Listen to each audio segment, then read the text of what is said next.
Everyone and welcome to maths for mother. आज के video में हम नया टॉपिक स्टार्ट करेंगे, मेंस्ट्रुएशन।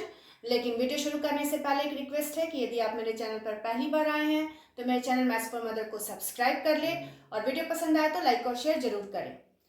अब मेंस्ट्रुएशन में हम लोग जो है वो जो डिफरेंट ज्योमेट्रिकल फिगर्स होते हैं उसके area, perimeter, surface area, volume, इस तरह के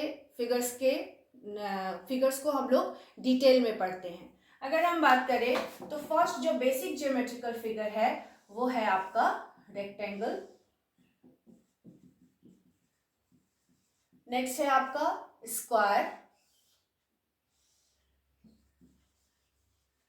एंड थर्ड है ट्रायंगल। ये थ्री बेसिक फिगर्स हैं जो कि बेसिक क्लास से स्टार्ट होता है। इसके बारे में हम लोग इसके एरिया एंड पेरीमीटर के बारे में पढ़ते हैं। नेक्स्ट इसके बाद आता है आपका solid figure. Solid figure means जो थ्री डायमेंशनल फिगर होते हैं।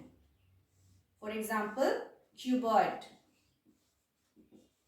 ये टू डायमेंशनल फिगर है, इसमें सिर्फ दो डायमेंशन है, लेंथ एंड ब्रेथ। बट ये थ्री डायमेंशनल फिगर है, लेंथ, ब्रेथ एंड हाइट।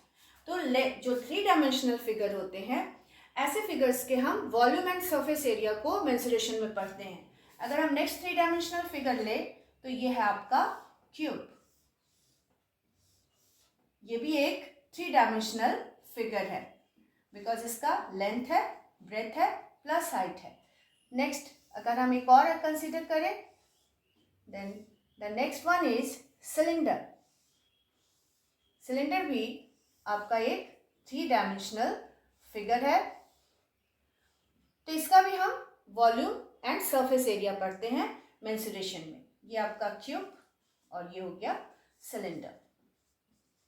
तो ये तो क्लियर हो गया कि मेंस्ट्रुएशन में हम लोग बेसिकली क्या पढ़ते हैं, टू डायमेंशनल फिगर्स जैसे रेक्टेंगल, स्क्वायर एंड ट्रायंगल्स के पेरीमीटर एंड एरिया, और थ्री डायमेंशनल फिगर जैसे कि क्यूबॉइड, क्यूब, सिलेंडर, ऐसे फिगर्स के वॉल्यूम एंड सरफेस एरिया को हम पढ़ते हैं।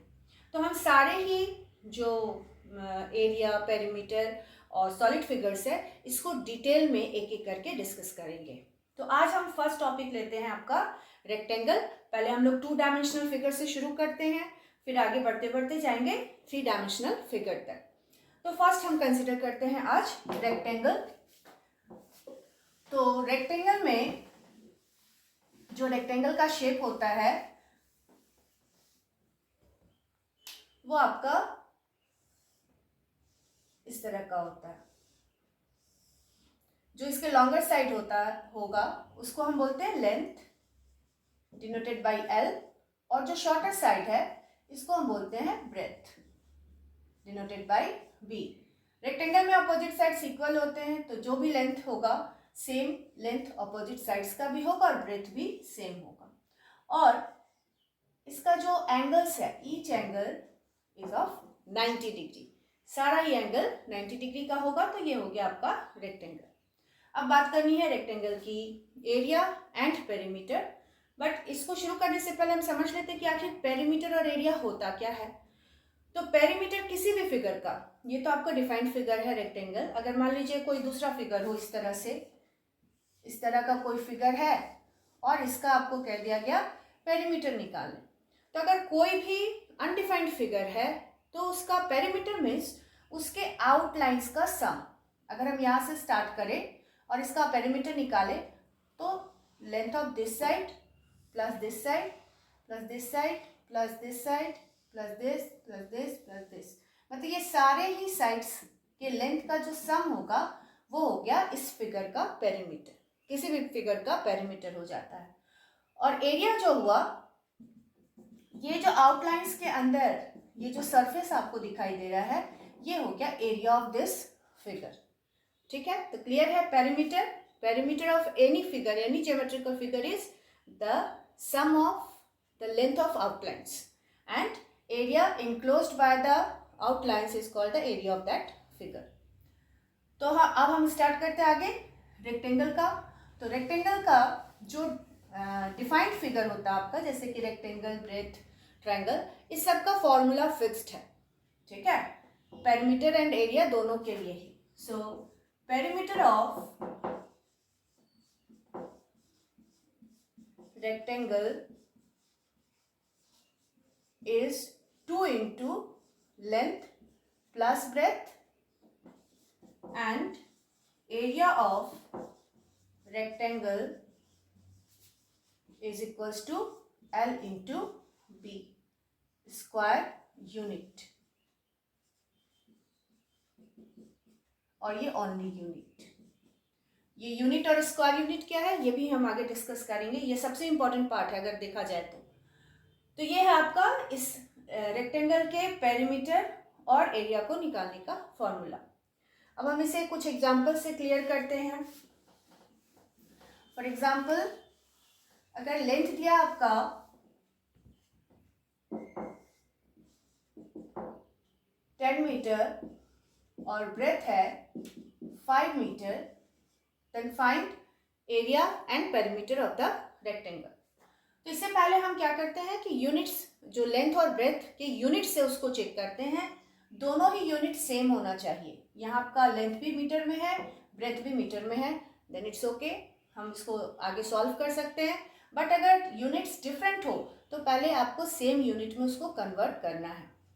तो अब यहाँ लेंथ और ब्रेथ दोनों ही मीटर में है, तो पहले हम लोग एरिया कैलकुलेट कर लेते हैं। So area of rectangle is equals to L into B, length into breadth, 10 meter into 5 meter 50 metre square. और स्क्वायर यूनिट जैसे मैंने कहा था ना फॉर्मूला में, स्क्वायर यूनिट मीन्स जो यूनिट है उसका square, metre into metre, metre square. And perimeter of rectangle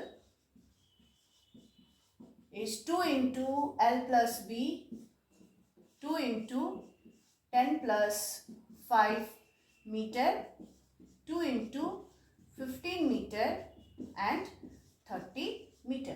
क्योंकि आपका मीटर जो कहीं भी मल्टीप्लाई नहीं हो रहा, मीटर कॉमन एक यूनिट है, सो सिंगल टाइम ही रहेगा मीटर, एंड एरिया में मीटर स्क्वायर। अब अगर हम देखते हैं कि अगर यूनिट्स डिफरेंट हो तब हम कैसे सॉल्व करते हैं। तो नेक्स्ट एग्जांपल ले लेते हैं। If length is equals to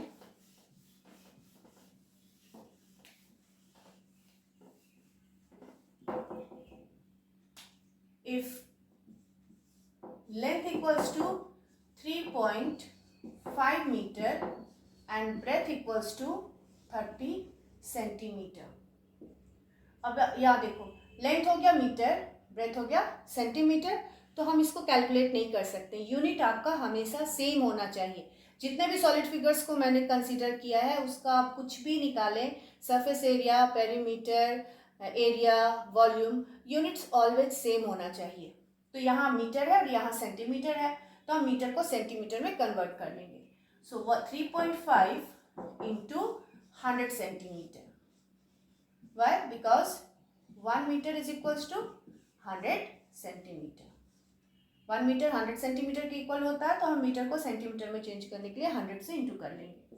तो ये हो जाएगा आपका 3500, 1 डिजिट के बाद डेसिमल दिए 350 centimetre. Now area of rectangle is equals to length into breadth. Length 350 centimetre, breadth 30 centimetre. अब यहाँ नंबर्स को कोशिश करना आपको ओरली मल्टीप्लाई करने का। देखिए अगर इस तरह का नंबर्स हो, 0 हो, तो पहले नंबर को आप सिंपली मल्टीप्लाई कर लीजिए। 3 5 जा 15, 5 1 कैरी ओवर, 3 3 जा 9 एंड 1 10, और यहाँ 0 कितना हो गया 1 2 सेंटीमीटर स्क्वायर। ठीक है। And next perimeter of rectangle is equals to 2 into L plus B, length plus breadth, 2 into 350 plus 30 centimetre, 2 into add करेंगे 380 सेंटीमीटर और मल्टीप्लाई करेंगे 2 0 जा 0, 2 8 जा 16, 6 1 कैरी ओवर, 2 3 जा 6 एंड 1 7। तो इस तरह से हम रेक्टेंगल्स के पेरीमीटर और एरिया को कैलकुलेट करते हैं, और कैलकुलेशन के समय ये ध्यान रखते हैं कि जो मेजरमेंट्स है उसका यूनिट सेम होना चाहिए। तो ये था आज का वीडियो पेरीमीटर और एरिया से रिलेटेड। वीडियो पसंद आया हो तो इसे लाइक और शेयर जरूर करें, और मेरे चैनल मैथ्स फॉर मदर को अभी तक सब्सक्राइब ना किया हो तो सब्सक्राइब कर ले। तो मैं मिलती हूँ अपने नेक्स्ट वीडियो में, तब तक के लिए thank you for watching my video.